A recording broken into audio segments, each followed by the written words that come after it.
Good morning, students. So in this video I'll be discussing regarding 5-HT antagonist. In the earlier video I sent regarding 5-hydroxytryptamine. Okay, so normally this antagonist normally blocks the action of 5-hydroxytryptamine. Okay, so normally there are various drugs. For example, so there's exact classification is not there. Ergot derivatives, especially like ergotamine and Methylserazide,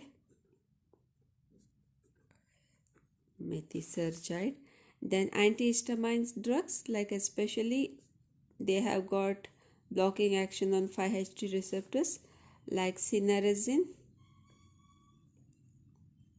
and ciproheptadine.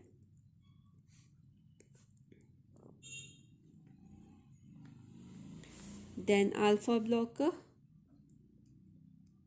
especially phenoxybenzamine.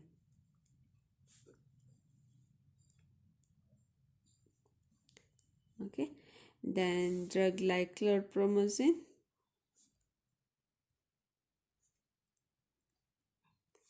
morphine. Okay, so these are the few drugs which has got the action of blocking the 5-hydroxytryptamine. Okay, the first drug that we are going to discuss is the important drugs that I'll be discussing. The first drug is ciproheptadine.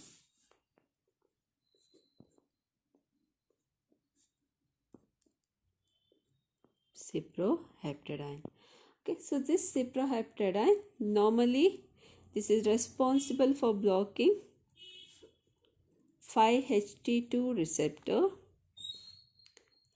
H1 receptor, because it is an antihistaminic drug, and it also blocks cholinergic receptor.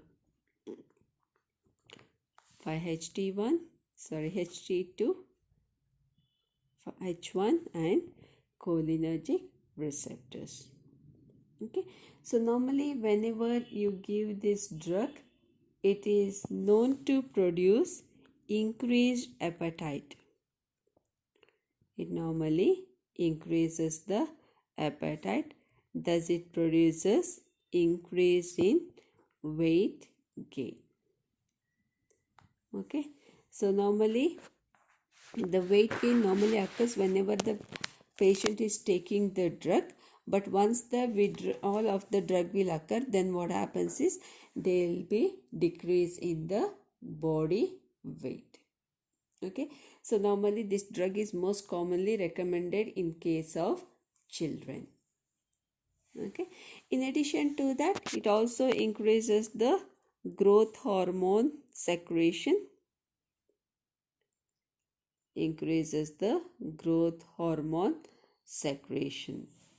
Okay, next is it is also known to control the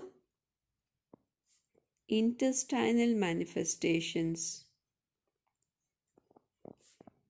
It is known to control the intestinal manifestations. Okay, so these manifestations, it is most commonly seen in carcinoid tumors. Okay, then it is also seen in case of post gastrectomy, because normally it is related to the GIT. Okay, so normally this is usually called as post gastrectomy dumping syndrome. Okay, so at this particular site, intestinal control or blocking, increase in the body weight, these are the common sites where you go with the use of this ciproheptadine. Okay, since normally it is got anticholinergic effects, normally it is responsible for causing dry mouth as a common adverse effect.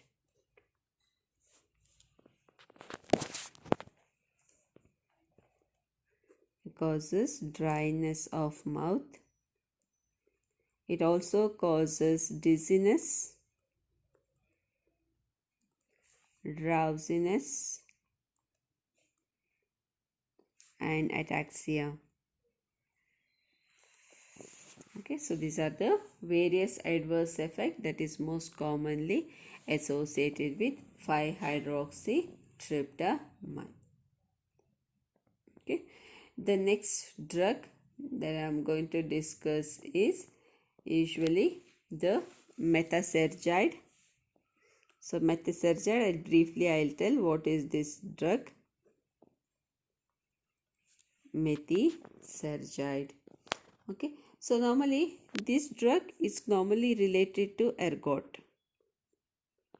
It is normally related to ergot alkaloids. Okay, so this is also known to block the 5-HT receptor. It blocks the 5-HT receptors, which is normally present on smooth muscles. Okay, so normally when we say smooth muscle, it includes the blood vessels too. Okay, but it doesn't have alpha blocking property as we have seen in case of ciproheptadine. Okay, so usually this drug, it is usually called as non-selective. The reason is it has the ability to act both on 5-HT2A and 5-HT2C. Okay, because of that it is normally called as non-selective anti-5-HT antagonist. Okay, so this is most commonly used in case of migraine. Okay, so normally it is given as prophylaxis.